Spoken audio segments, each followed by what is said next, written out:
In our video about claims, we gave you a few tips on how to make good claims in writing. Let's review. It's helpful to make a statement that's clear, specific, and easy to understand. It's better if the statement isn't already commonly known, and a good statement should be able to be supported by good evidence. So what is good evidence?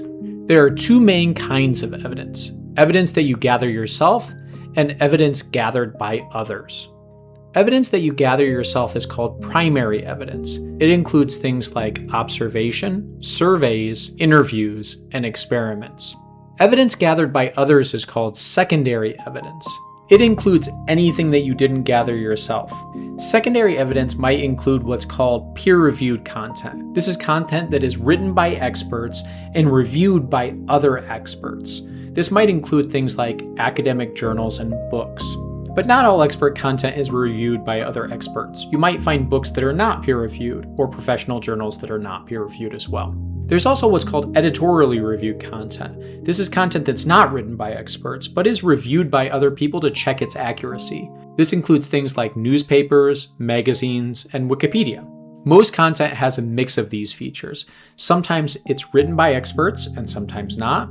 Sometimes it's reviewed by experts and sometimes not. Sometimes it's reviewed by other people and sometimes not. It's important to keep all of these things in mind as you consider a source's credibility, whether you think it's quality content or not. As we consider the kind of evidence we use to support a claim, let's look at an example. Our example for today is going to be the claim, dogs live longer than average if they exercise outside regularly. We're using this claim just as a sample. It's probably not a very good claim for a writing class, but it'll help us understand the kinds of evidence you might use for your claim.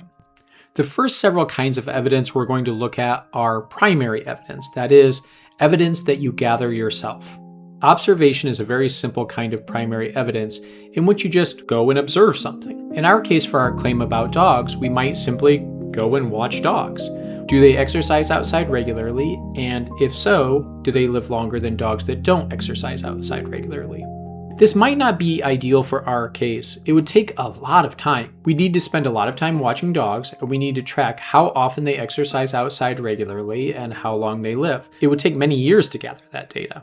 Observation data might be better for other kinds of claims though. For example, if I made the claim there needs to be a new traffic light in my neighborhood, I might sit outside for a day or two and track how many cars pass by a certain area and how often traffic gets backed up in that area. A second kind of evidence is surveys.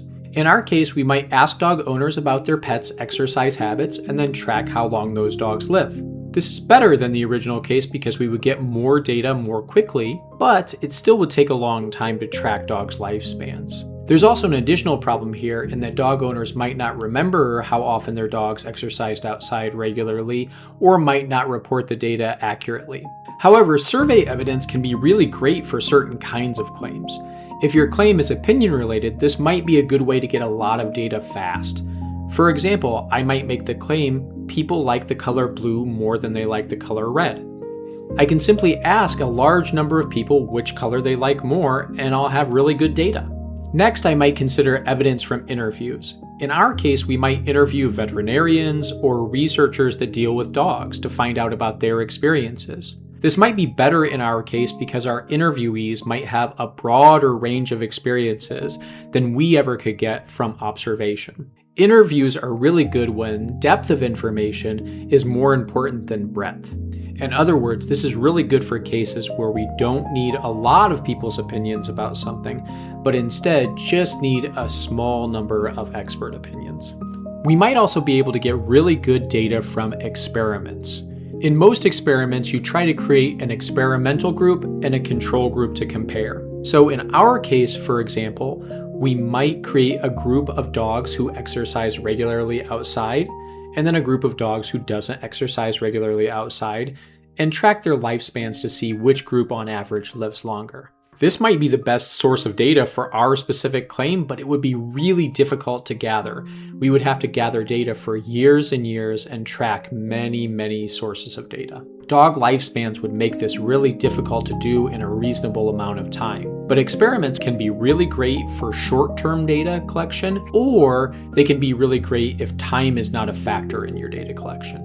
In all of these cases, we might also just consider checking secondary sources, that is, data gathered by other people.